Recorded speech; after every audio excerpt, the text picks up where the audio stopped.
See you laid out on the floor, try to duck and roll, hit and miss, now you counting stars. Should've practiced more, should've hit the mask, get out there more. Saying that you're the best.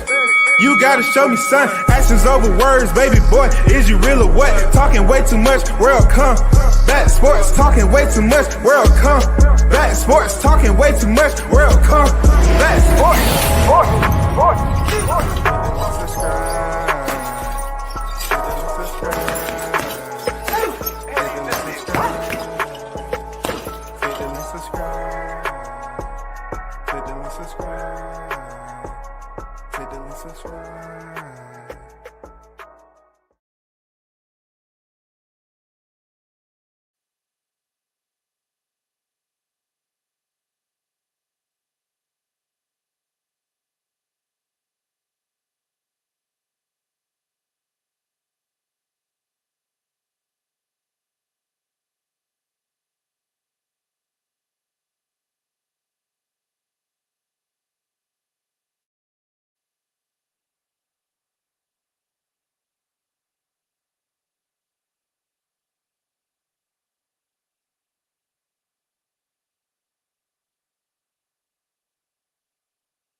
Yo, shout out to the hottest shot in the MF game. A-Side official. No negotiations needed, period. You already know WCS is back in the building. What's good, everyone that's on deck? My apologies. I was in the process of, setting a schedule and then had to take care of this, that, and the other. Kind of ran over time. But salute to everyone who support the channel. As always, we're at Thursday. You know what I'm saying? We're almost there to another weekend. We know how we love our weekends, but this weekend is different than the last weekend, and the weekend before that. We actually have a pretty decent fight card going on.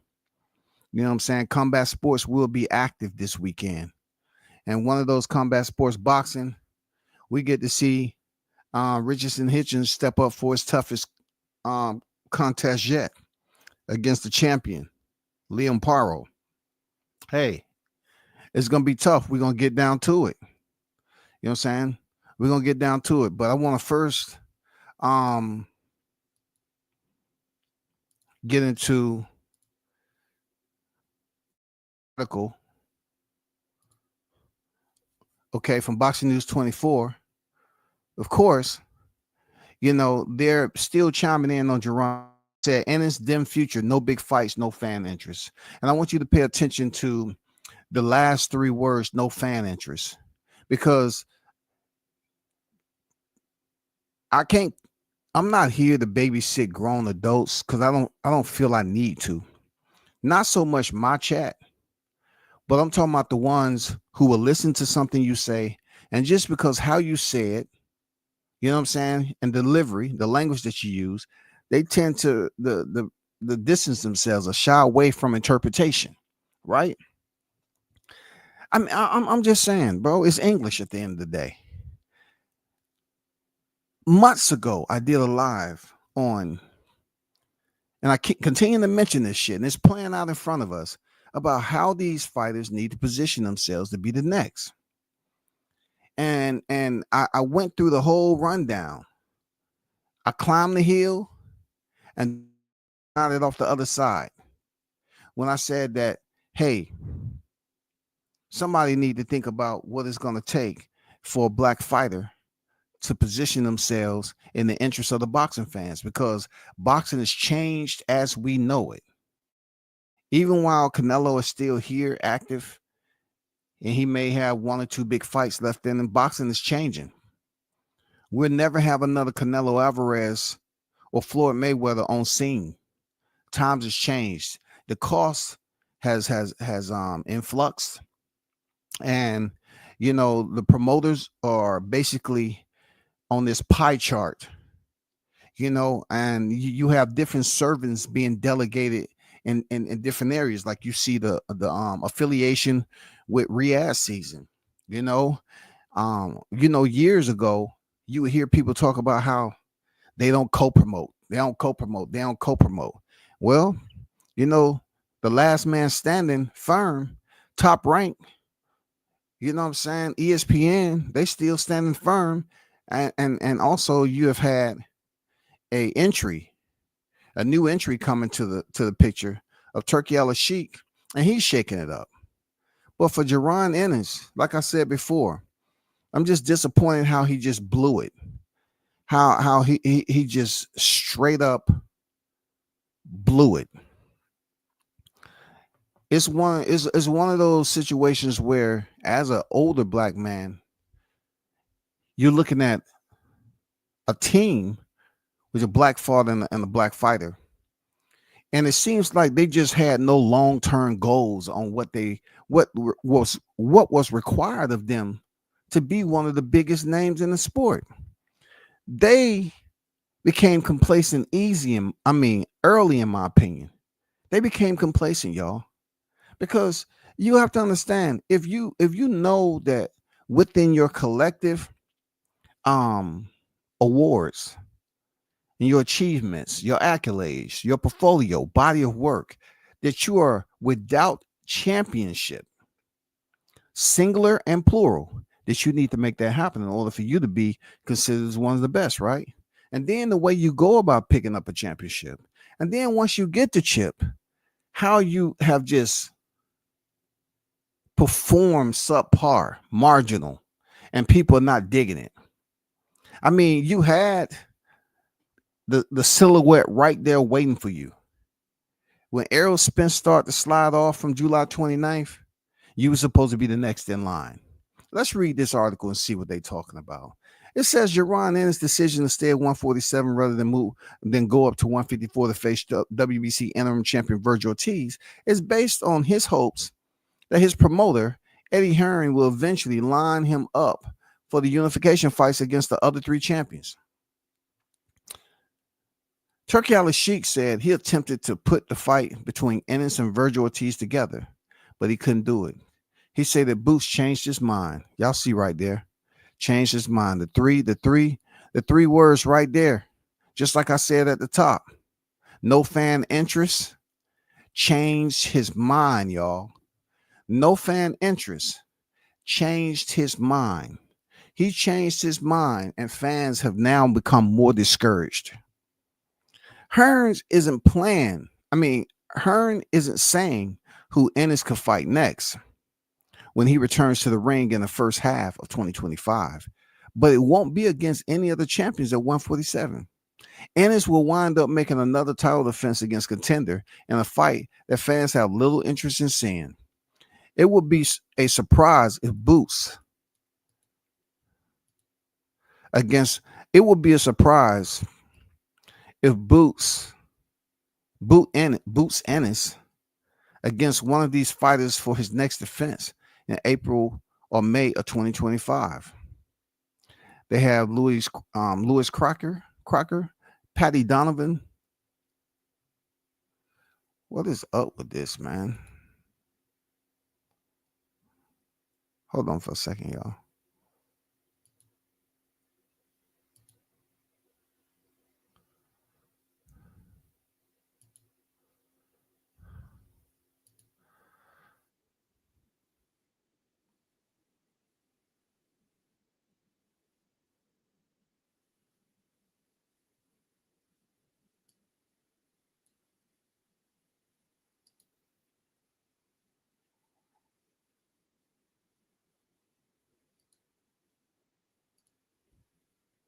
Let me get back to my article. Before that, I'm not a robot crap coming up. Be careful about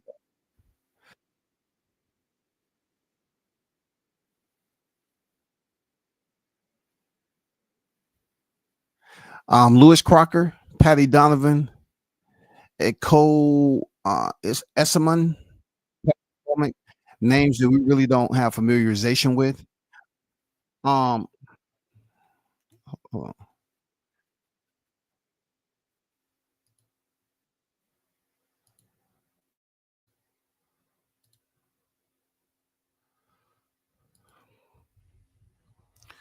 It says Boots seem to be heading in the same direction as former Hearn fighter Demetrius Andrade, who was matched against lackluster opposition in his 3-fight stint with Matchroom.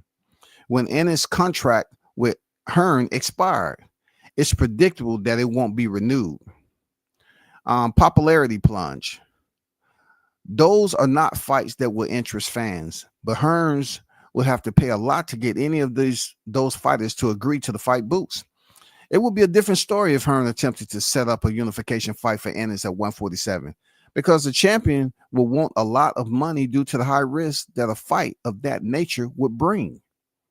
Ennis' popularity is at an all-time low, y'all, after he chose not to move up to face Ortiz 22-0, 21 knockouts on February 22nd card. It doesn't look promising for Boots. 33 victories, 0 defeats, 29 by way of knockouts. That Hearn will be able to deliver any unification fights for him at welterweight because he's someone to avoid in the division. Ennis is not popular, lacks personality, and isn't fighting the type of opposition that would increase his notoriety. He gave us his word and changed his mind last minute, said Turki Al-Sheikh to Area Hawani Channel. Talking about Boots Ennis not wanting to move up to 154 for a fight against Virgil Ortiz. Ennis would have learned from Hearn's failure to set up the unification fight with WBO welterweight champion Brian Norman Jr. that he does not have much chance to get the matches he wants at 147.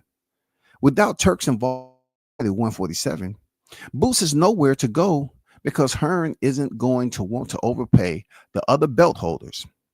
Turkey wants big fights, and none of the champions at 147 are popular enough for a match against Ennis to create any demand.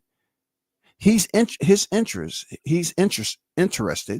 in Ennis challenging Virgil Ortiz, but there's nothing he can do if he doesn't fill up to it. A bad look for Boots. Hearn said he's no longer going to fight in February. It's going to have to be pushed into April or even to May, said Chris Mannix on his channel, talking about Boots Ennis' next fight in 2025. That doesn't make any sense. It's not like he would be moving up to fight this career-long junior middleweight Virgil Ortiz.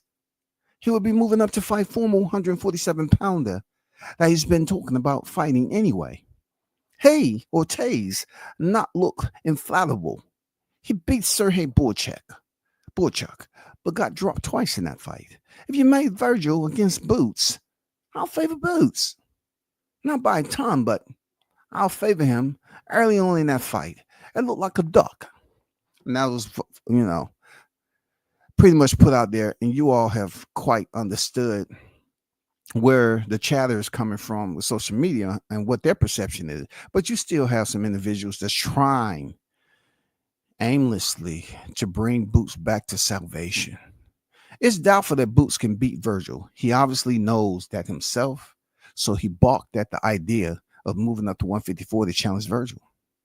The way Ennis looked against Corinne, Ramon Villa, and David Avanesian, he's not going to beat Ortiz Jr. You want to keep your IBF welterweight belt. You just did a mandatory title offense against Chukazagan. You can keep the belt, move up to 154, take a fight. And if it doesn't work out for you, drop back down and defend your title, said Mannix. I know guys, once they move up, they really don't like to move down. Boots is still young enough to potentially move back down.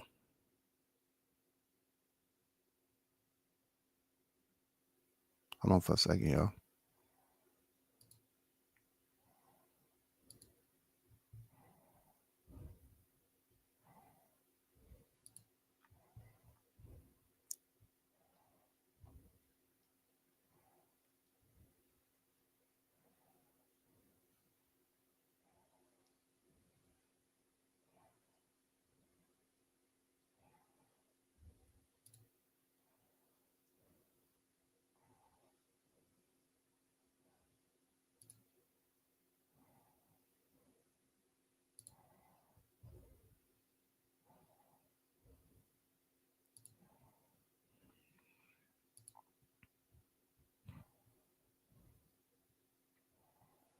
It said the way Ennis looked against Corinne Chukazagan, Ramon Villa, and David Avanesian, he's not going to beat Ortiz.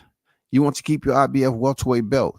You just did a mandatory title defense against Chukagian. You can keep the belt, move up to 154, take a fight, and if it doesn't work out, what the heck is going on with this? Hold on for a second, bro.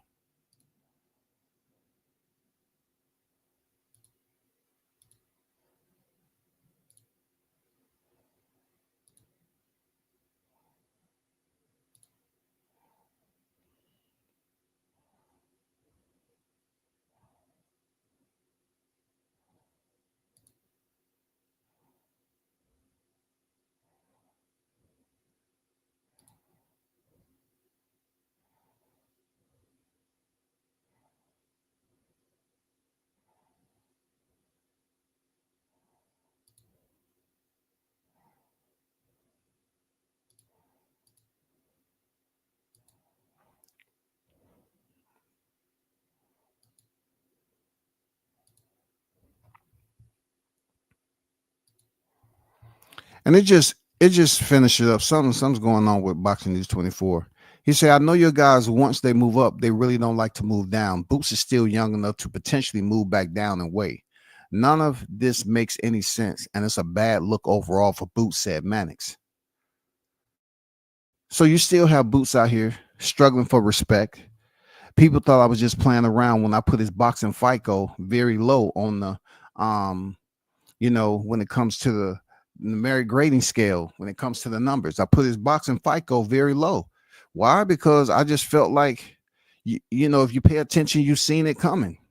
You know what I'm saying? If he really would have stood on his word and say, I go in here in and out like a robbery and take care of these fighters, I believe more boxing fans would have respected him more. You know what I'm saying? He put it out there that they're not going to change up anything. So he put it out there ahead of time, which I thought that was a little bit ill-advised for him to put that information out there. He goes in there and he finds out they did switch up the game plan and they're going to stand right there and fight you.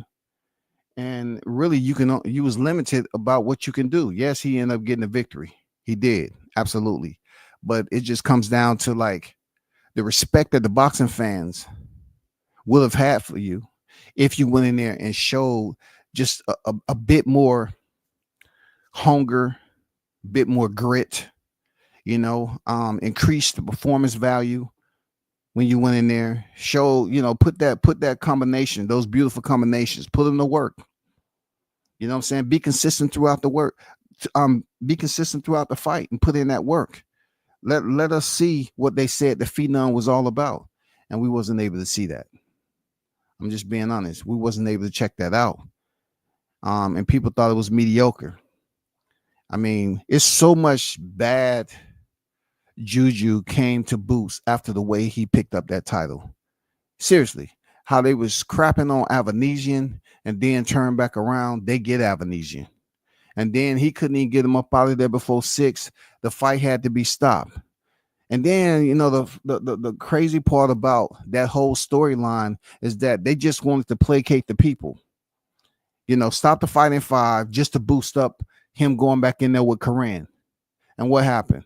Well, they couldn't stop this fight in the 5th round because when Corinne was freaking dropped, it was already past the 5th round.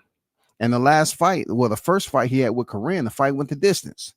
So the only thing he would have had to accomplish in the rematch is to stop him. And he couldn't do it. He couldn't stop him. He couldn't get him up out of there. You know what I'm saying? Shit don't make no sense.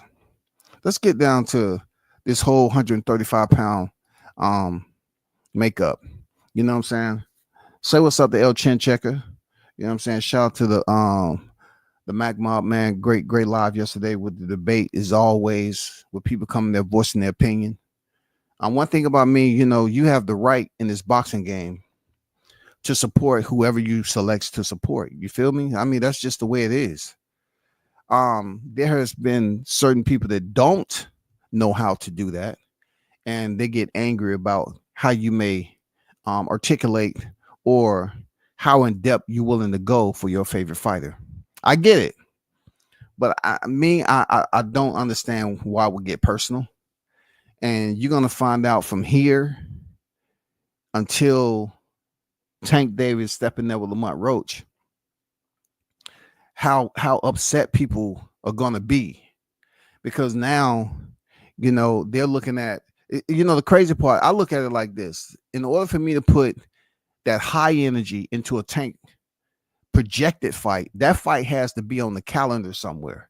Like that fight is not even on the manifesto, him and freaking Shakur Stevenson. It's just in the conversation. Conversations doesn't mean it's going to translate over the paperwork. We known for so many fights to talk about on the YTC, and they never make it to paperwork. They never make it to the docs. The docs are never signed. And we heard Tank say that potentially his next opponent is going to be who? Ryan Garcia. Ryan Garcia. But you know what's undeniably amazing, right? Is the fact that you had these individuals, like Tank was out of sight, out of mind several months ago early this year. Tank was out of sight, out of mind, bro. Like, he was doing what he was doing. People weren't talking. They was busy talking about Haney going in there with Garcia. They was basically focused on another fight or fighters. And Tank wasn't even in. And then slowly but surely, after that fight happened, they started like, oh, we got to find somewhere else. What are we going to do? What are we going to do? We can't talk about Benavidez. He fight Morrell. Man. What are we going to do? Crawford's, he's already beat my dream off. You can't really talk and clout chase him no more. Who else can we talk about? And then, Tank was out there. He was still a sitting champion. And then his name started to get back in the news again, especially when it came up to think that him and Shakur was going to fight. I know it's old pages being turned, but understand what I'm telling you. You know what I'm saying? Look, understand what I'm telling you. We have to bookmark them for a reason. Why? Because people will get on here and talk about surface level shit. They will sit up here and act like and talk as if the fighters, oh, he called them out to fight. The fighters have managers, yo. Those managers have to negotiate. And though you all put in extreme amount of labor, intensive live streams on here, you don't know what's going on behind the scene. It don't matter what your source is telling you and all that. You don't know what the numbers are. You know what I'm saying? We know that Shakur is connected to Jay Prince and freaking Javante is connected to who his manager is. Okay. So they have to do the business together. It's that simple. They have to do the business. I need for y'all to understand that they have to conduct the business.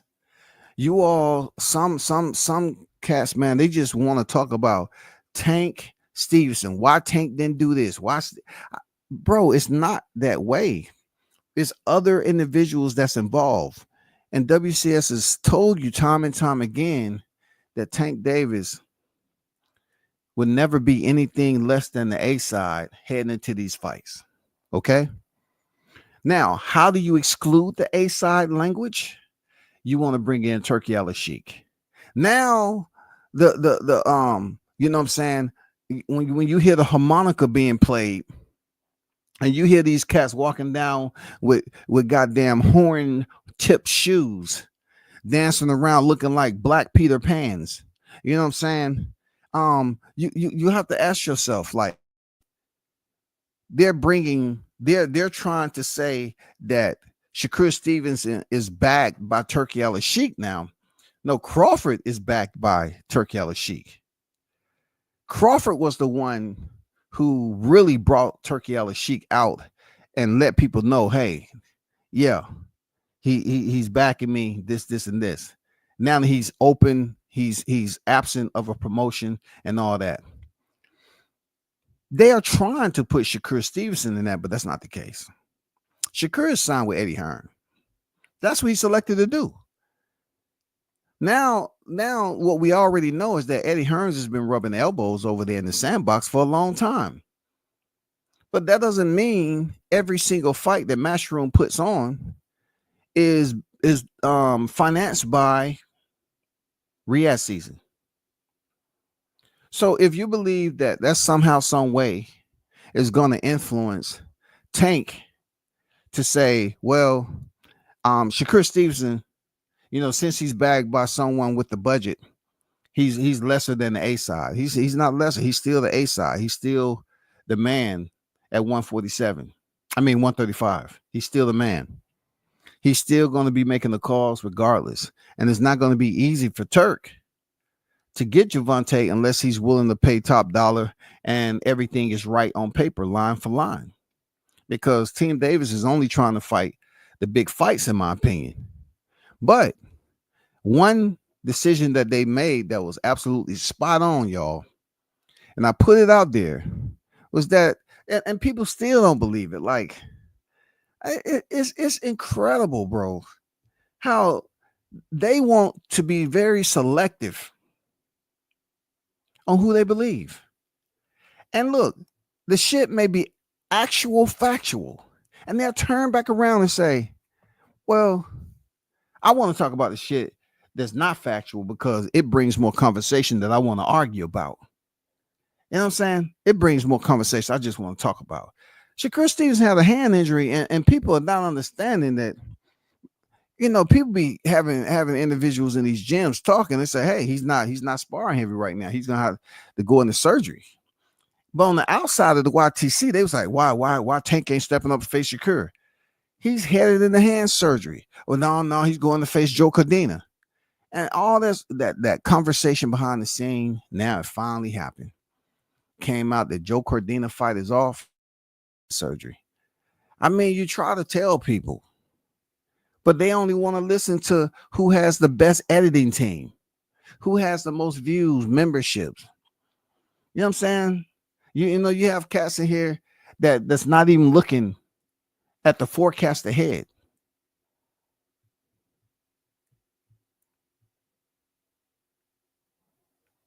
They didn't want to get locked into a fight, and then he drop out at the last minute. They didn't want him coming in there with one hand. Goddamn, Javante is not Edwin De Los Santos, man. It's not Edwin De Los Santos.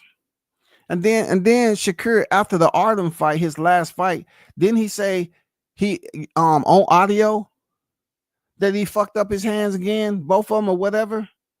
Come on, bro. Come on, man. People was complaining and being, a bit more critical about his last fight with Artem, and you can hear him on audio talking about how his hands was fucked up. And that's with Artem now. That's with Artem. That's with Artem. He came out of hand surgery. He had to fight with Artem. And he was talking about how he was moving, same Philly shell, move, shuffle. And then at the end of the fight, he said, his hands was hurt. He might just have fragile hands, man.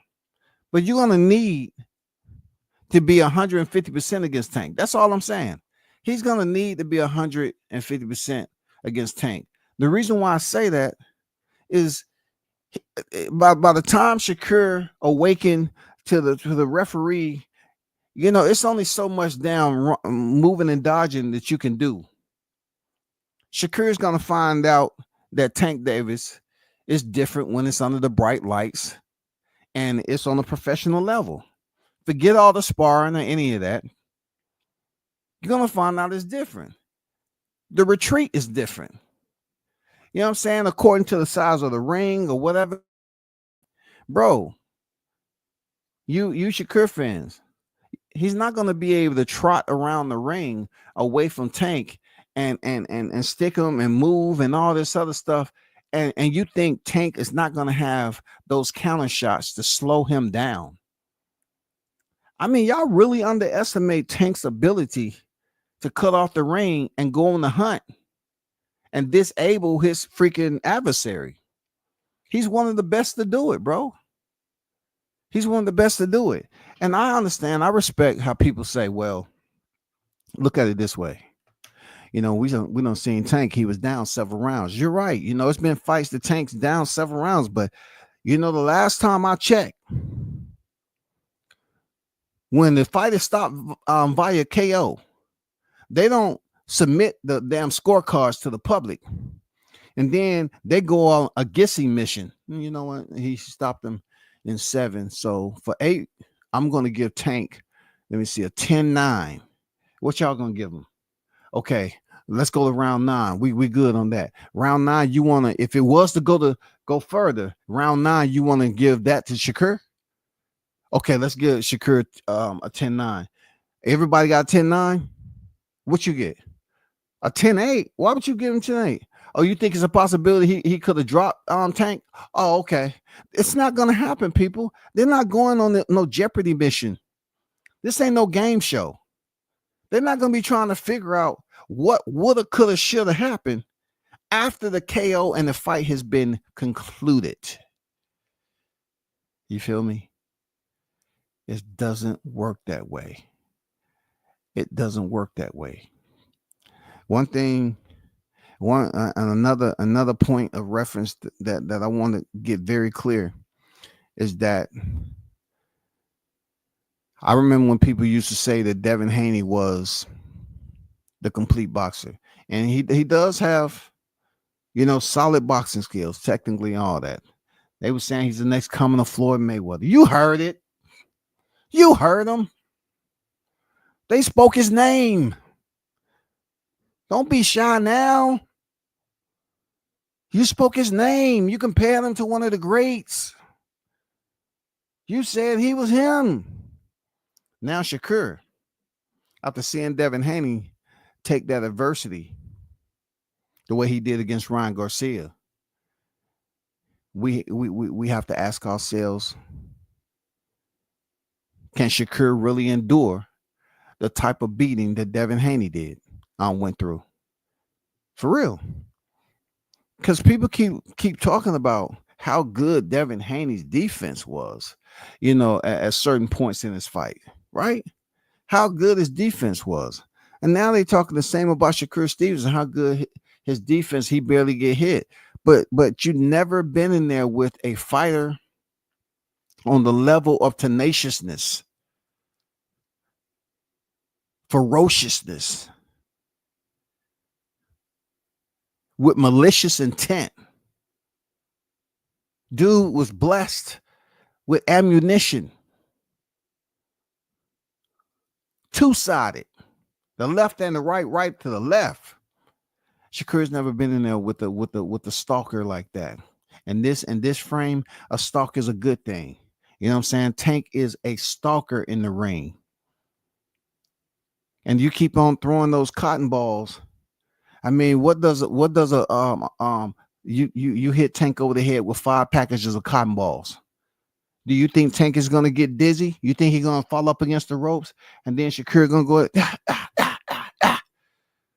Y'all have to stop saying. Look, I respect what his coach. I call Bo Mack the mad scientist and everything, but Shakur Stevenson, in my opinion, is not humble as Crawford.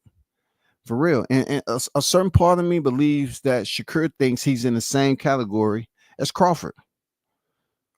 Just because he has 3 divisions. Not too long ago, Crawford had 3 divisions. I think Shakur believes that he's just, in that state where he's young enough to do things his way. And he may believe that he's gonna be champion at 40 and 47. And he would get up out of the sport a 5-division champion. And I believe that's possible. But if you're talking about still having an O on your record, I don't know if I will talk about this anymore, until when we get in 2025, because he's not really lined up to be the next one in the ring after Tank faces Lamont Roach. You know what I'm saying? I know we've been hearing rumor mill that Tank and Roach has a 2-fight deal. I don't know if it's an immediate, but if Tank is planning on fighting Ryan Garcia in a rematch just to get that bag, his stock is only going to go up. They're just trying to play foolish. They want to talk about all the in-ring, right? But y'all have to understand the money when it comes to the accolades, the achievements, the whole portfolio that Tank has. If you bundle that all together, and a lot of you niggas know what bundle mean. You know what I'm saying? Yeah, I see you in Payless buying 10 pairs of shoes for $8.20. You get the bundle package because you got the Payless membership. But you have to understand one thing: when you bundle all Tank's accolades together, people can say, "Oh, he was a Reggie title holder and all that." Yes, yes, indeed, he was a Reggie title holder. But he also has made more money than all the champions combined. Combined that division: Shakur Stevenson, Vasily Lomachenko, and Denise Bierenchek made more money. You cannot swipe that away like that. You know what I'm saying? You just can't swipe that to the side and say it doesn't matter. When you are talking about boxing being a business, you have to divert back to understanding that if you're going to say boxing is a business, what is the business what's the business part of boxing that stands out for people to have that conversation? Money. The business and the money part of it. Why are we talking about consumers? Bringing butts to the seats. What does bringing butts to the seats have to do with anything if you're not talking about money?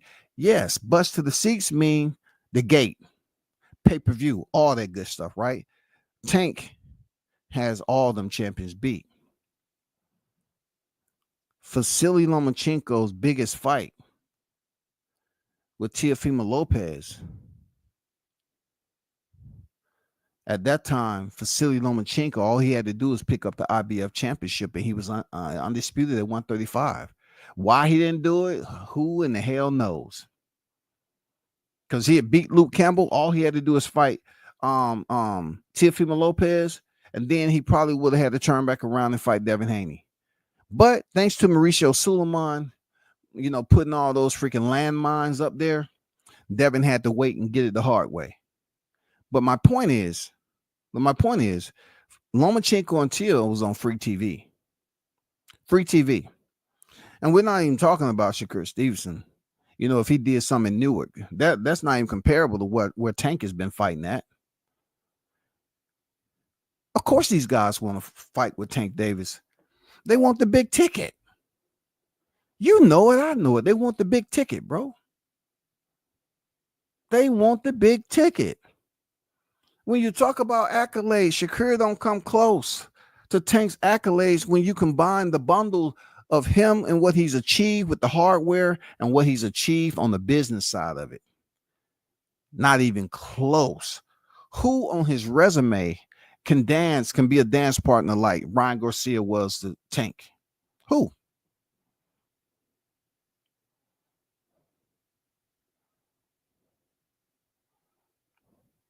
When have they came to the Barclays and had the highest selling anything? So yeah, it sounds good in conversation on this YTC, sidebar conversations. You know what I'm saying? It sounds good talking in private. You know what I'm saying? About what you want Shakur to do and how, like what WCS be saying about freaking Shakur Stevenson. And I don't agree with him saying he gonna get knocked out. Look, I don't want you to agree. God damn.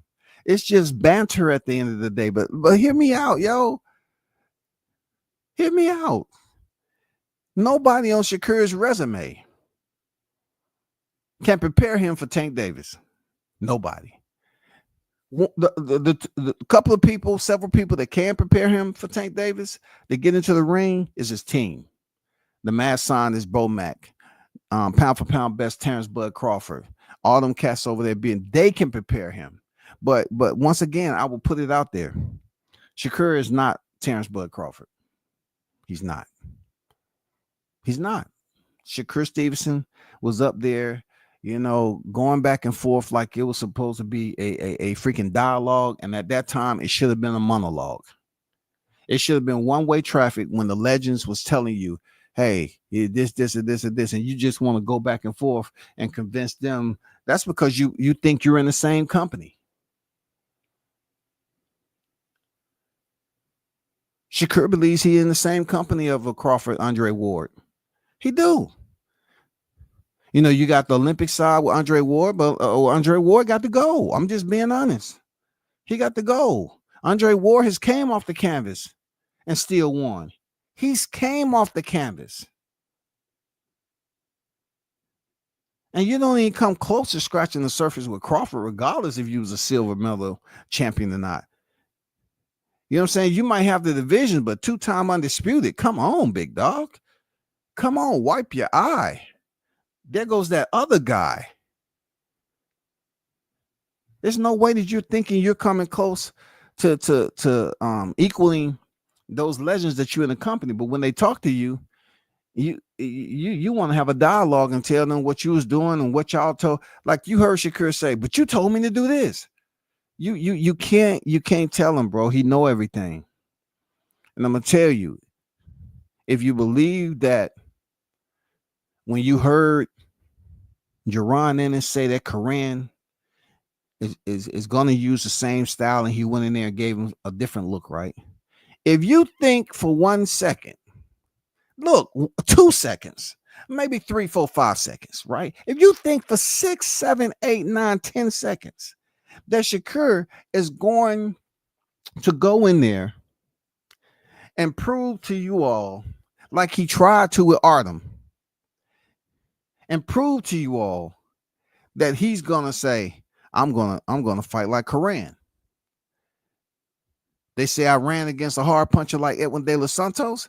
I'm gonna stand there like Koran. You go right ahead. And all I got to say, you're gonna hear them goddamn baby monitors going off. You know what I'm saying? You know, you're gonna hear the little contraption that you have over the baby bed that you wind it up and it plays that baby music. Hush, little boxer, please don't cry. You're okay and you're not going to die. Hush, little boxer, you're okay. You will live to fight another day. Hey, get a pillow behind his head. Raise his head up. Raise his head up. Raise his head up. You good. You good. You good. And then Shakur might ask that infamous question. What happened? Hey, don't worry about what happened. Is you okay? We're gonna let the doctors check you out and everything. But I gotta be in my fight though. I gotta be in my fight on the main event. I know we're at the main event. It's done. It's over. And that's when he's gonna see Tank backflipping off the top rope.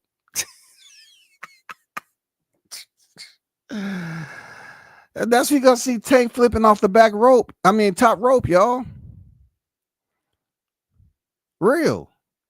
He gonna see Tank flipping off the top rope, man.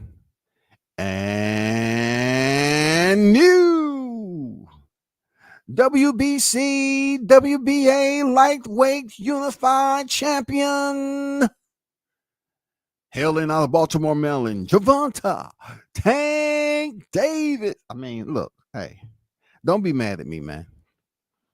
It's just a microphone and a goddamn laptop, man. You know what I'm saying? Hey, don't be mad, man. All I'm saying is, if you think that he's gonna provide you with the stay in place like Koran did Jaron Ennis, I'm gonna tell you that Koran mentality as a boxer is different than Shakur Stevenson. I mean, dude is tough. I don't know if Shakur Stevenson is tough enough to stay in a fight with somebody like Tank. I don't think Shakur is tough like that. Knowing what he don't know. Shakur understands he's been in there and sparring with Tank, but I truly don't think he's grasped the threat level yet of when he may potentially step in there with Tank Davis, man, on the big stage. He hasn't been there. He hasn't been there yet. When has he been in there with somebody like Tank in Vegas? When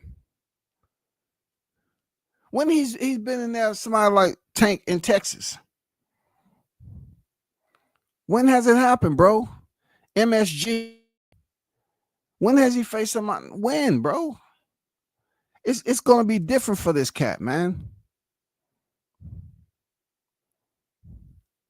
If he's saying he's gonna be retire in 2025, I really hope him and Shakur fight before then.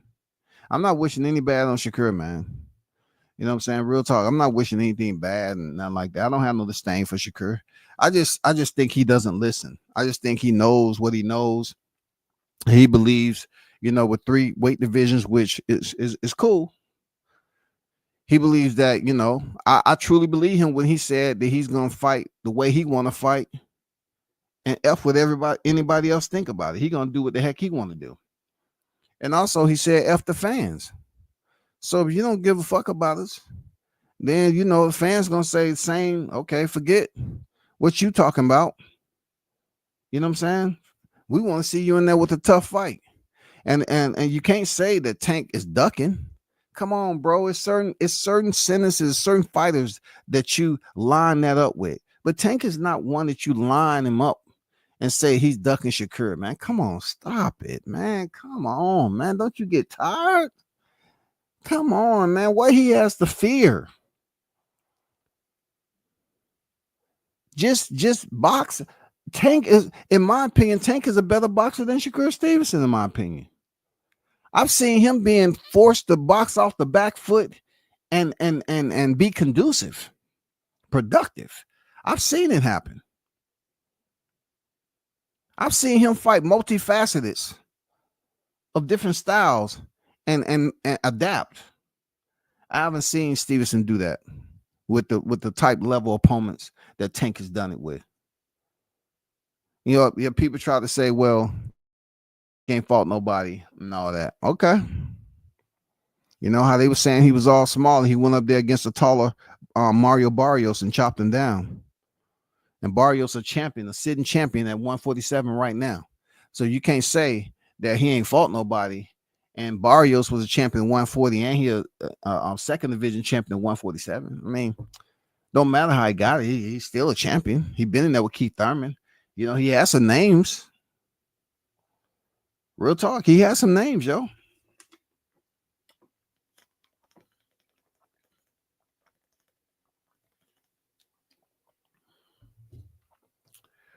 Let me get to this chat.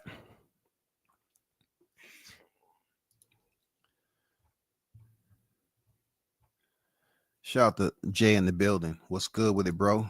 Big Blunts Unboxing on deck in the building. What's good with the Blunts? JD in the building. I got Kid Austin for the big upset. Don't be surprised he catch a stomach bug over there. I haven't got to that yet. Shout out to Collins in the building. Collins Jr. on deck. I wonder who Turkey was communicating with in Boots Camp. Good question. Good question. Who is he communicating with? You know what I'm saying? Because when somebody's not thinking about boxing, I know they weren't calling Boots up. Turkey, y'all gotta understand. Turkey out of Sheep didn't call Boots up. I'll tell you that right now.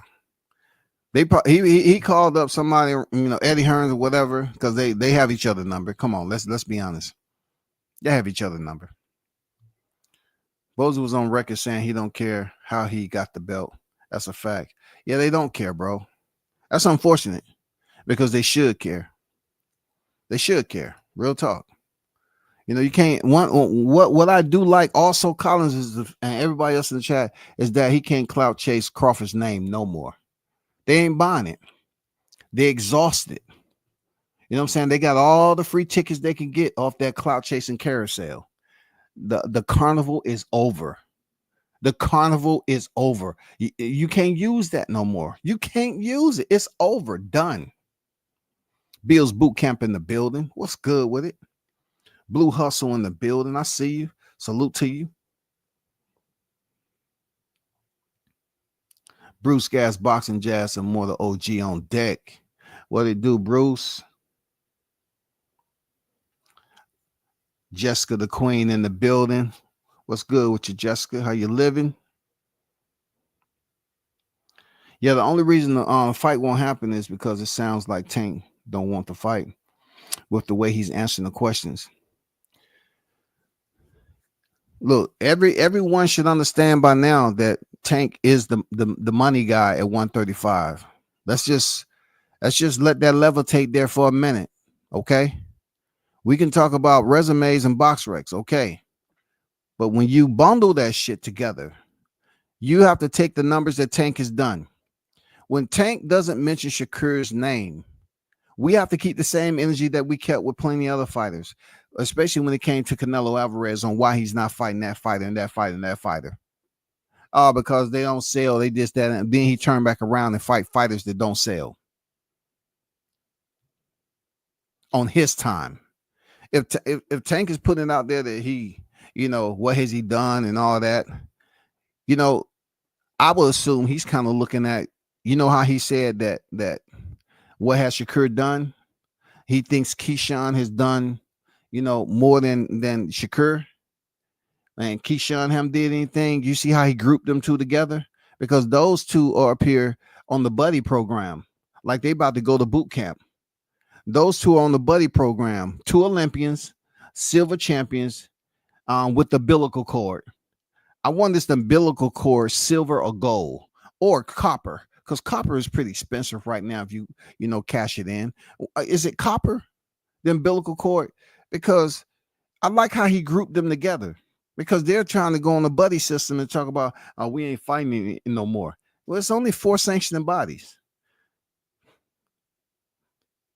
The Grand Poobah is Tank, El Chin Checker, and you all are fighting to get a fight with Tank Davis. It don't matter what criticism y'all get a dude. You're not going to stop him from making millions. He still look, he has the it factor for people to come out there and see Tank fight. They're looking for the knockout, bro. You know what I'm saying? They're looking for the climactic moment. They looking how Tank is known to chaos the crowd. They looking for that. With the other fighter that you're talking about with Shakur Stevenson, y'all were some of the same ones. I'm not talking about y'all in the chat. I'm saying y'all as in broad. It's just like spraying a spray bottle, goddamn, like sneezing. There's germs everywhere, goddamn it. Okay, I'm talking about y'all. Y'all was up here putting the pictures of them leaving, arena, Crawford sleeping and shit like that. You've never seen that type of memes or anything from a Tank fight. Never. But how soon people forget that wasn't too long ago that they was like, oh, people was leaving the arena and the camera panned the area and saw people leaving the arena and all that. Oh my God. But now they want to say Tank is ducking. Come on, bro. We have to hold ourselves accountable, goddammit. For real, you got to hold yourselves accountable. You have to look at that shit and say, Tank is a cash cow at 135. It's no debating that. There's no need for me to debate that. He's the cash cow 135.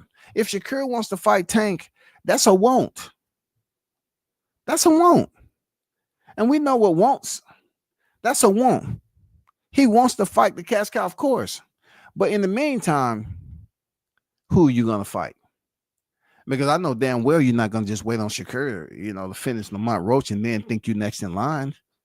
Unless Turki Al-Sheikh offers Tank a juicy paycheck and Tank believes he can go over there and get a fair shake or whatever the case may be. I'm not making excuses for him. All I'm saying is Shakur stepping there with Tank, that's his biggest payday. And look, some people just want to get the biggest payday and they don't want to perform like they're on the big stage. Is Shakur Stevenson willing to perform like he on the big stage, or are we going to see a revisit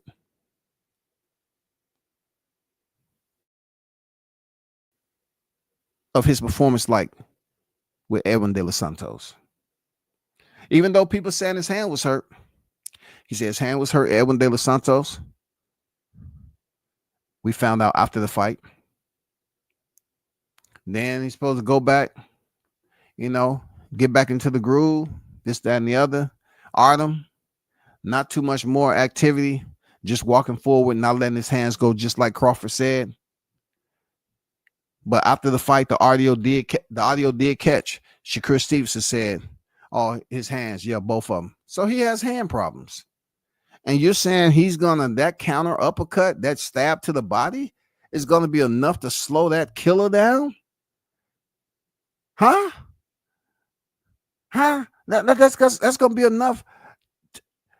What do you think? You think Calvin is gonna be throwing freaking bags of cotton ball at Tank for ab work? Hey man, we're not gonna use the medicine ball for this training. We're gonna use a wheelbarrow of fresh cotton balls from Dollar Tree. I heard they're pretty soft. They cheap, but they soft. Cause I don't want you to think, like I don't want your body to go in some type of shock on basically what you're used to. So we're gonna lighten the load up a little bit. We're gonna bang these bags of cotton balls on your abdominals. Get all that nice, you know what I'm saying, and prepared. I want your body, your skin, and your senses to get used to how plastic and how that cotton feel. You know what I'm saying? No disrespect now. It don't have nothing to do with black people. I'm just saying we want to get you ready. And then the last test, we're gonna wet the bag of cotton balls and take them out and slam them on your abdominals to get you ready in case, you know what I'm saying, he has to play catch up. Because the language I was hearing that Tank Davis, he always falls behind in a fight. So this is the crazy part about this track meet. They believe that if Tank Davis falls behind early in the fight, he's going to have to play catch up, and Shakur is not going to allow that to happen because he's going to be on his A6 once again. He's going to be running in his A6, y'all. He's going to be A6 certified. They say if Shakur gets up 5 rounds in a 12-round fight, 5 or 6 rounds, Tank is not going to be able to come back on Shakur because he's going to run the rest of the fight. That's what they want to say, bro. For real, that's what they want to say. Real talk.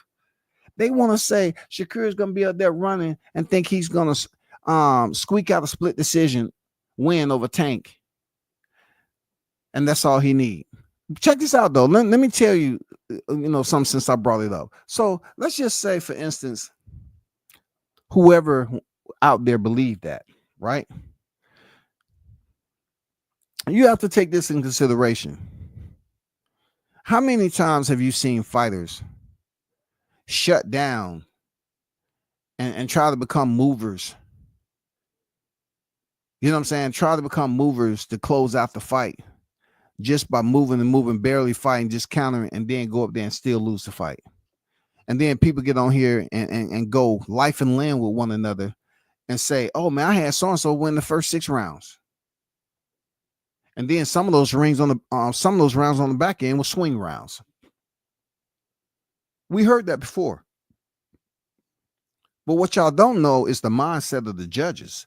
The judges are the one that's pretty much going to have to say so. Let's talk about Floyd Schofield. Speaking of Shakur Stevenson, right? Shakur is in for a problem, in my opinion. I'm not saying that he's underestimating, but there may be an inclination that he's underestimating Floyd Schofield. Floyd Schofield in a lot of ways remind me of Herschel Walker back in the day, man. Like you really don't know his strength. You know what I'm saying? It's not like Schofield isn't willing to mix it up. I truly believe people, including Shakur, is sleeping on Schofield. He really believes that his skill set, and in my opinion, Shakur is a better boxer. When you put the eye test together and everything, skill wise, Shakur is a better boxer all around. That's no debating. But when you talk about fighting, man, I think that young Schofield is stronger than people think, man. Kid Austin, I think he's stronger than what people give him credit for. Seriously. I think he's stronger than what people, and his unorthodox, switch stance type style, bro. I think he's going to make it rough. I think that's going to be one of the plans of him going in there with Stevenson. And I think it's going to be some drama. I don't think Shakur is stronger than Schofield. I don't. If you look at his workout videos, I mean, dude is strong as shit, but you have to maintain. You have to have attrition that go in there. You're in a boxing match, so with all that strength and conditioning and lifting weights, and that needs oxygen, right? Those muscles need oxygen, and that's the only thing about Shakur. We haven't seen him falter hard, crash and burn in a fight due to cardio issues. And that matchup with him and Kid Austin, that may be one of those scenarios where if Shakur gets up in the scorecards several rounds and Austin has to somehow use the boxing IQ based off the experience he had up to that point in 18 fights, Shakur might be able to just walk it on in to the finish line. But I think a lot of people are underestimating Schofield, bro. I do. I mean, when they say in order for you to box, you have to be what? It has to be something that you're hungry. You have to be wanting to eat. You have to be starving for something.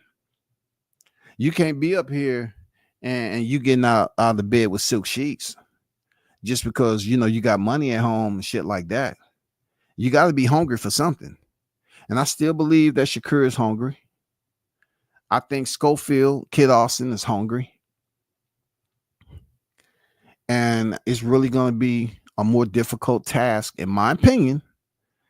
I can definitely be wrong. In my opinion, I think it's going to be a more difficult task for Shakur. It's going to be a more difficult task for Shakur with Kid Austin. Man, it's like this. This reminds me of Ricardo Mayorga and Vernon Forrest type-esque. Real talk. Mayorga did not have the tight, technically sound skill set, but he was tough and he was willing to throw punches. I mean, just really commit to his power punches and keep on going forward, and didn't even respect the punching power of Vernon Forrest. He didn't. And we already know what the triangle was between that. How Ricardo Mayorga beat Vernon Forrest twice. But Sugar Shane Mosley, who won against Ricardo Mayorga, he lost to Vernon Forrest. Wild. You know what I'm saying? It's wild how that worked.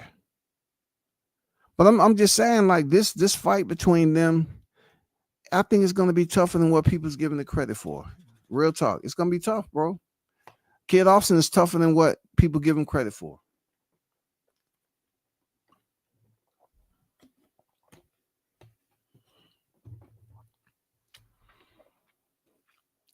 I would hope people learn from the Crawford Spence fight. It's not all about popularity and you trying to goddamn, boost them up, based off popularity, go in there and fight somebody that's their drive is based, their drive is different. You know what I'm saying? Sometimes people's drive is based off experiences that they done went through in life. And, Schofields have had their turmoil. You know what I'm saying? And that may be driving them differently. Shout out to Bud Gonna Stop Canelo in the building. I see you. What's good with it, man?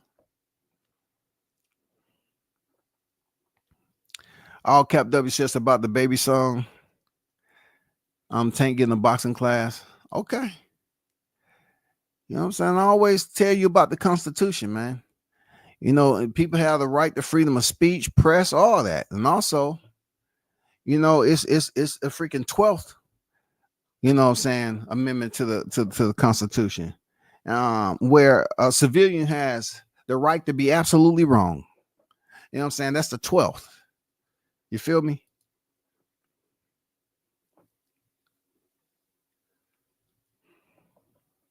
Shout out to the OG Mr. Golden in the building. Salute to you. I'll see you on deck.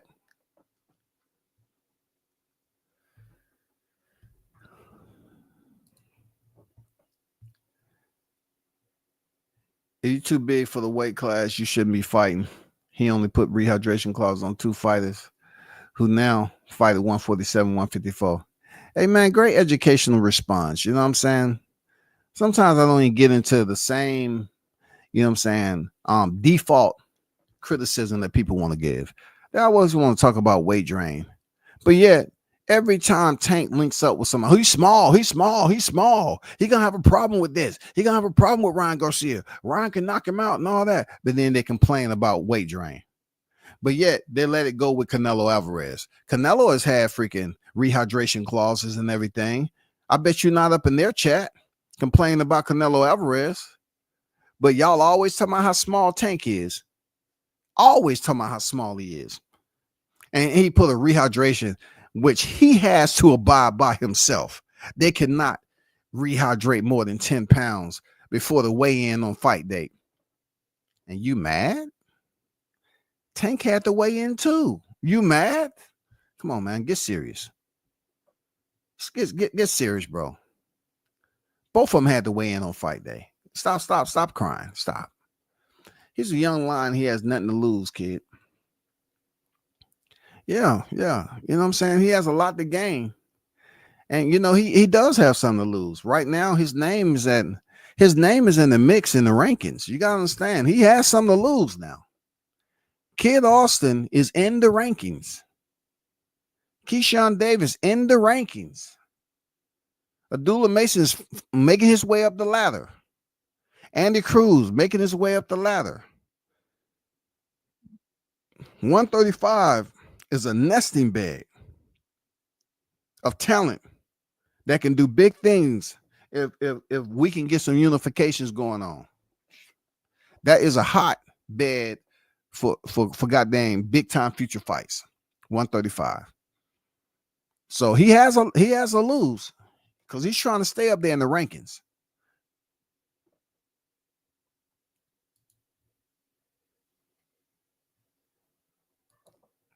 I think he can go in there and give a good account of himself. I'm not going to go out on a limb and say I believe that Kid Austin can beat Shakur Stevenson based off strength and conditioning. Do I believe that he's tougher than what people give him credit? I do. I believe Kid Austin is much tougher than what the credit he's given from the fight fans, because people look at his pops, they listen to his pops, and then they draw their own conclusions, bro. They're the judge, the jury. You know, they want to say, we don't like his dad. And then, you know, a video come out. Yeah, people was talking about it here and there. So what you gonna do? If I always say this, if you put a video out there like that, that's public record, is there going to be legal ramifications, or are you just doing it to run a smear campaign to defame his name? So if that's the case, how'd that work out? Because people talked about that for like 2 to 3 days, and they talk about, that was fucked up. It was fucked up to see that. Real talk. But you don't know the backstory. You don't know any of that. And also, you need to know what he did to correct the issue. You know what I'm saying? So, you know, people want to, take it out on the innocent. They always talk about how blacks are profiled, right? This is a perfect example on how y'all will sit up here and put his dad out there, but yet you profiling his son. I haven't seen too many of y'all just really talk about Kid Austin without bringing his pops into the equation. He's goddamn an innocent bystander and who's catching a stray round. Yes, that's his pops. That's his pops at the end of the day. The disrespect of emasculizing that man, talking about how he talks, trying to make him seem like he a bitch, he a female, and all that other shit. But he's a black father with a black son who just had a black son. So, you know, only thing I'm saying is they always talking about how the police profiling black men all the time, but yet blacks profile people profile their own too. And the Schofields are a perfect example, because every time Kid Austin name come up and we're talking about boxing, they bring up his pops. They want to run around talking about Auntie Schofield. But listen, a lot of those cats who doing that wouldn't say it to his face, bro.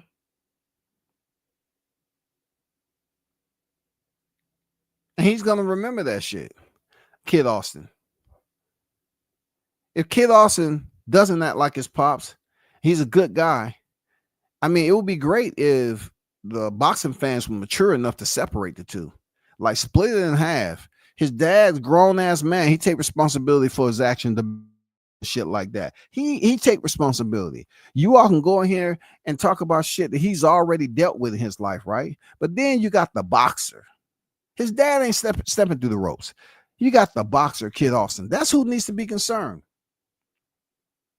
You know what I'm saying? I'm pretty sure when the first presser happened, it's gonna be a lot of trash talking between Schofield Jr., his pops, and Shakur Stevenson. I'm like, if I had any advice for Kid Austin, was just be you. If you ain't a trash talker like that, continue to just stay the course, bro. Be you. Stay cool with it. Don't worry about all that other shit. That's all. You good. You good, man. Salute to Mr. Gumbo, aka Hot Grease, bro. My brother on deck. I see you in the building. But that's the way I think about that. If that's my pops, I'm supposed to abandon my pops about something that's just coming out that happened several years ago, just because we're in a community where people love to be messy? You know what I'm saying? It's public record, though. You know, WCS always put it out there. You know, a lot of this shit public record. And, you know, they want to, like I said before, you always hear when these sessions come up and people don't like somebody, especially my people, they always want to compare a man to a woman. They always want to compare a man to a woman. It has something to do with being a sissy, a punk, some dealing with homosexuality, something like that. It can't be anything back when I was coming up about taking somebody girl, being with a girl, coming up with a storyline about, you know what I'm saying, this, that, and the other. Now it's all about, you know, social media fellatio.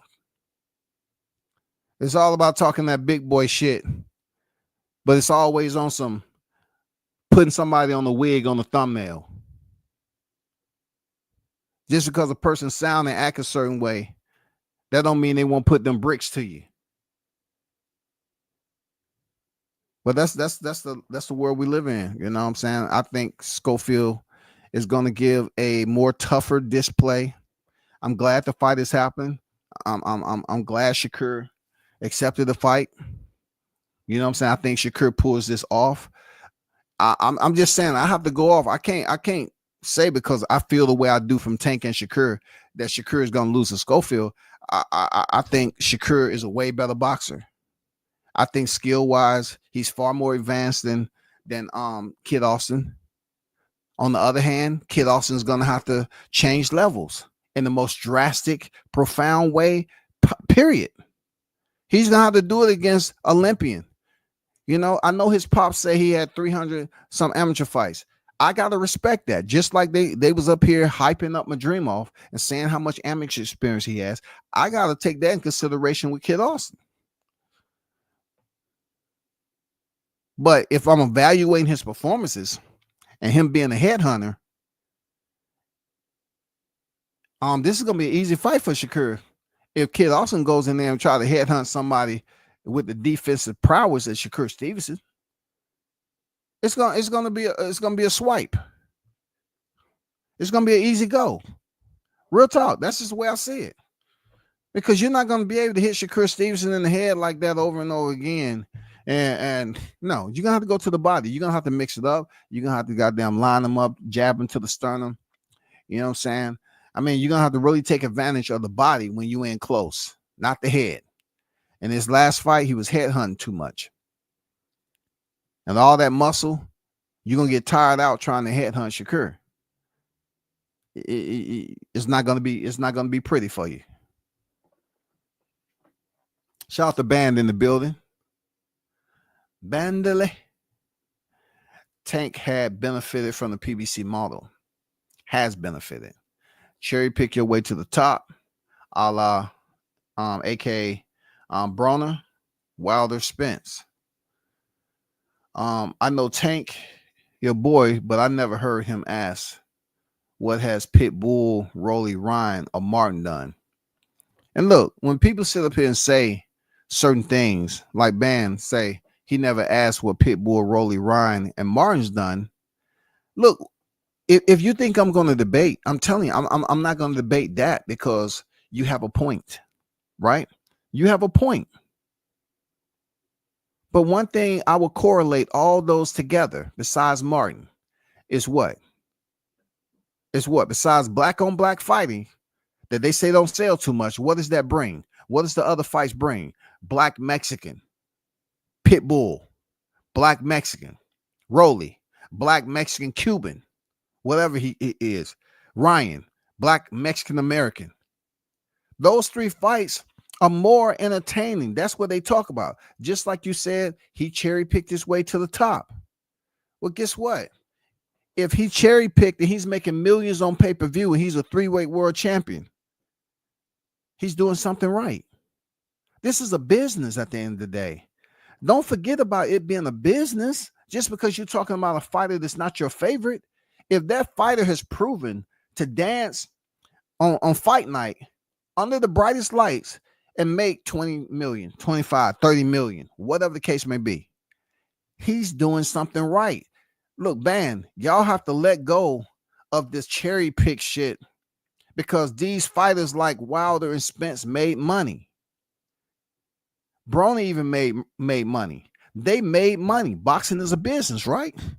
So you're in the sport to get paid. Let's not continue to say boxing is a business if you're going to crap on how people are going about the business. Somebody has to sign the checks of Wilder, Spence, Broner, Pitbull, Rolly, Ryan, Martin, and Tank. Somebody has to sign the checks. These fighters are not signing their own checks. So while you're talking about cherry picking, it's not a box on the check that you have to put an X in and say deductions, cherry pick deductions, $130,000 deduction for cherry picking. It's no box on the check for cherry picking. Let's be honest with ourselves. Let's wipe the shit clean. Now let's wipe the goddamn database of old cookies and goddamn entries and all this shit. Y'all need to wipe the database of that. You're still talking about the PBC model where they have pretty much faltered in 2024. They're struggling right now. And you're still talking about old antiquated news. You need to update the server, bro. Hire a webmaster. Come up here and read a little bit about what's going on with the times because it's changing. And y'all still talking about cherry picking at the PBC model. We know Al Heyman, paid fighters healthy back in the day. We know he squandered millions, however his business model was. No matter how he paid fighters, he still got his percentage. So if you look at how intelligent that was, for him, he ain't broke. But for you, you have to understand why he ain't broke. Y'all have to understand that. You still talking about Tank cherry picking. If he still somehow, some way has a piece of the pie over there at PBC, you have to understand one thing, bro. Y'all keep on talking about cherry picking, and that's just a term. The term has zero value at the end of the day when it comes to getting that check. I'm talking about signed, sealed, delivered. When you go into negotiations, it's not a freaking paragraph or 2 or 3 on there that deals with cherry picking. This fight has been deemed a cherry pick. Therefore, with the rules, set in policy since exclusion 1-3-88, of 1914, we further approve that this fight is a cherry pick and you will be deducted 40%. It just doesn't happen like that. No one's talking that talk, bro. No one's talking that talk. Pitbull, Mexican, Cuban, Ryan Garcia, Mexican. All those fights were solid. You look at it as cherry picks, but they did decent money. You know what I'm saying? Pitbull got his highest paycheck with Tank. Rolly, his highest paycheck. Ryan, his highest paycheck. You know what I'm saying? And Martin, his highest paycheck. I think. Yeah, for my pops, I'm going to come see you about my dog. Believe that. Yeah, man. They're always talking about all this bitch stuff and homoerotica stuff and putting dudes in dresses. No. Find the thumbnail I put up. And all the headstones I gave out. Find the thumbnail I put up with a dude in a dress.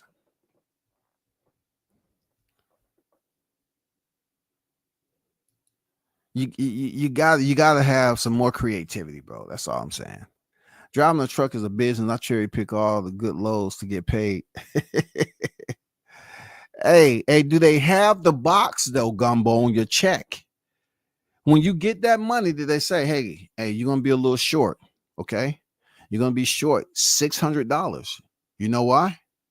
Because I cherry picked the load. There you go. You're a smart driver. I want to see you again. Okay. Make sure you get with Teddy over there. Drop your number. I want you to understand. You understand how it works. I like that. They take $600 for you cherry picking a load. Come on, bro. Yeah, but he made millions on pay-per-view in one fight. It wasn't just one fight. He got paid with Ryan alone. None of the rest, fam. If you're saying he never got paid $1 million in none of his fights, you're wrong. Now, I know you put a S on the end, but you're wrong. If you're thinking Tank just got paid $1 million the rest of his fights, the big fights, and the only fight he really got paid money was not the Barrios fight, not the Pitbull Cruz fight. You know what I'm saying? Not the Rolly fight. Produce the documentation. It's easy to press enter. Just putting information in here. It's easy to just press enter, but produce the documentation. And then just the asinine fact that you saying he just made that with Ryan Garcia. You're still proving my point. He still made more than all the other 3 champions combined. So you're really proving my point. If you're saying, oh, he just made that with Ryan, you're proving my point. Has Shakur Stevenson made it? Lomachenko? Baranchek? No, they haven't. And I'll put your comment up there. It don't mean nothing to me. That just, all I'm saying is do more homework, bro. You know what I'm saying? You can't downplay pay-per-view and just say he only made that with Ryan. What is that? Okay, let's just say if that's true. Name one of Shakur's fight where he made what goddamn Tank is making. Since he just made that in one. I mean, one is singular, right? So pick somebody off Shakur's resume and get it popping. You know what I'm saying? Please enlighten us, educate. That's all. That's all I'm saying. You know what I'm saying? I mean, Shakur ain't never made that type of money on a pay-per-view that Tank made against Ryan Garcia. Lomachenko, all the accolades and all this and that, he ain't made what freaking Tank has made. You don't even have to go to Baranchek. You know what I'm saying? I mean, hey, the proof is out there, bro. The proof is out there. But like I said, it's all good. I have to I'll be back on, man. I want to come in here and really highlight Kid Austin and also put it out there that there's no 50-50 fights. There's no 50-50 fights for Tank Davis at lightweight division. None.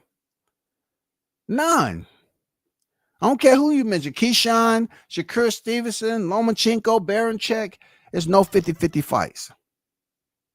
They have to go in there and prove that they're better than Tank. But on paper, him and Shakur Stevenson no 50-50. Him and Keyshawn ain't no 50-50. Lomachenko, no. It's no 50-50 fights.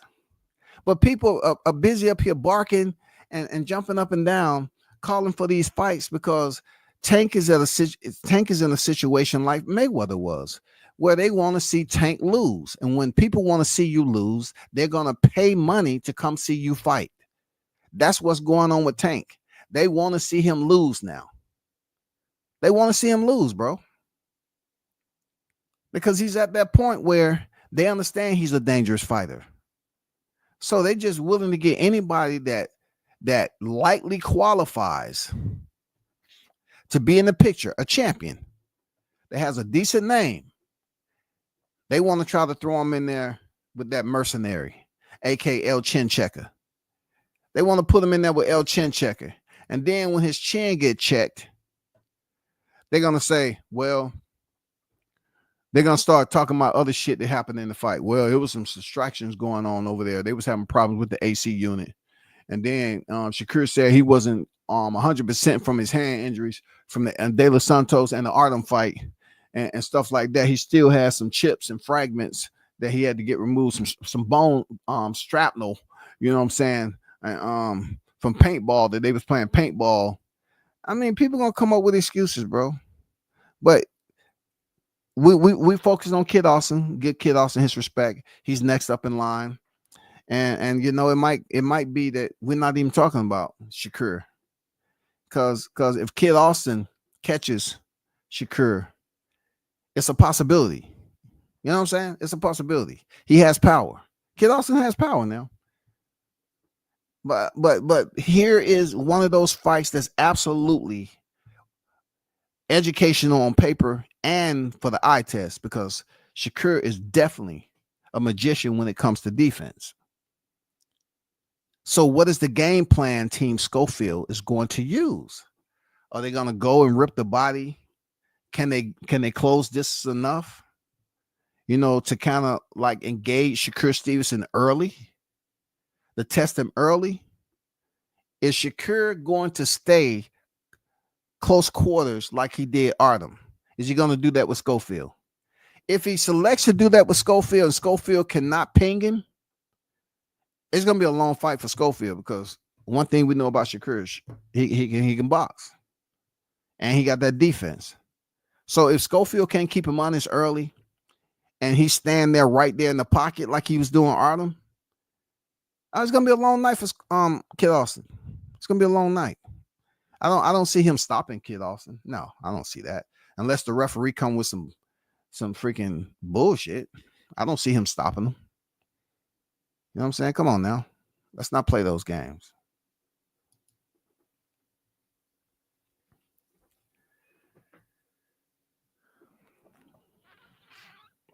Okay, we can do that.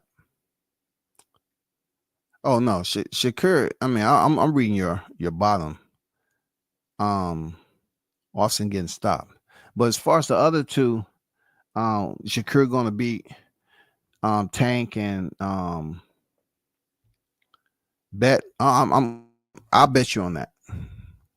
He ain't beating Tank. You know what I'm saying? That's wishful thinking there, Gumbo. Real talk, brother. That's wishful thinking, my brother. It's wishful thinking.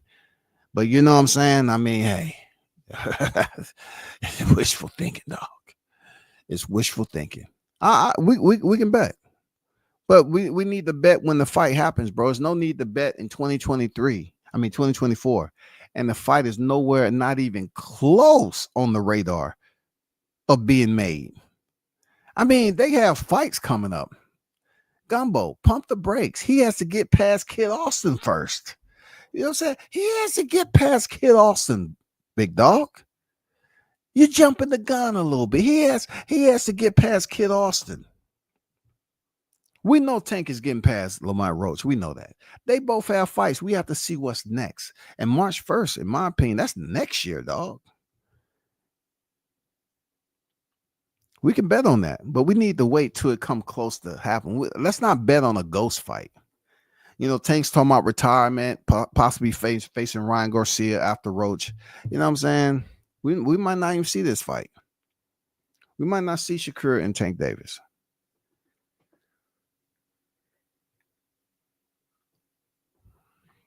Oh, you want to bet on that? What you want to bet? He don't stop Austin. What you want to bet?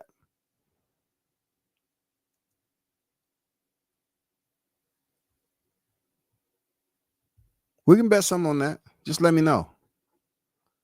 Just let me know. We can do that. But y'all be sure to check this out too. Richards and Hitchens, Liam Paro, the main event. And then you got Henry LeBron and Christopher Diaz. The Puerto Rico getting it on. This fight. Rivera versus Gonzalez and Quintana versus Castro. You know what I'm saying? We have a 12-round championship affair. Richards and Hitchens been talking crazy. And shout out to Jaleel Hackett. Jaleel Hackett is back on the card. He's a 147-pounder that people sleep on too. He looked very good his last fight against Dobson. You know what I'm saying? But he's been talking. He's been chiming. He's been barking. I mean, the beacon has been beep, beep, beep, beep. It's been sounding off on Liam Paro. You know what I'm saying? Been sounding off. but y'all be ruthless, man. I swear to God, man. Y'all be coming, man, that card trash. Hey, man. Hey, I can't say everything trash of the host, man. Shit, man. They be coming out the woodworks. God damn, man. They be coming with bow and arrows, goddamn slingshots with boulders in them motherfuckers, man. Poison darts. Motherfucker be goddamn shooting dart frog poison on that motherfucker. But I will be back on a little later, man. Y'all hold it down. Shout out to the hottest chat in the MF and game, man. Peace. I'm out.